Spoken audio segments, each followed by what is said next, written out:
Pwede mo akong tiisin. Pwede mo ding ako i-block sa social media mo. Pwede mo akong baliwalain na parang hindi ako nag-e-exist. Pwede mo ako itanggi sa lahat ng nagtatanong sa'yo. Pwede mo ding sa akin isisi lahat ng nangyari kung bakit naging ganito, bakit naging ganyan. Pero hindi mo pwedeng ikaila na isa ako sa mga taong nakinig sa'yo nung mga panahong wala nang nakikinig sa'yo. Yung tipong halos wala nang naniniwala sa'yo. Isa ako sa mga taong minahal ka ng buong buo sa panahong kahit hindi ka kamahal-mahal. Isa ako sa mga taong paulit-ulit na nagstay sa tabi mo nung oras na pakiramdam mo iniwan ka na ng lahat.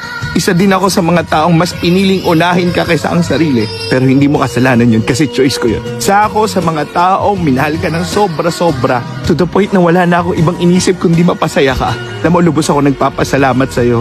Kasi sa panahong pinipili kita, kapalit ay kasiyahan sa aking puso. Gusto ko malaman mo na lahat ng yun ginawa ko para sa'yo. At wala akong hinihinging kapalit.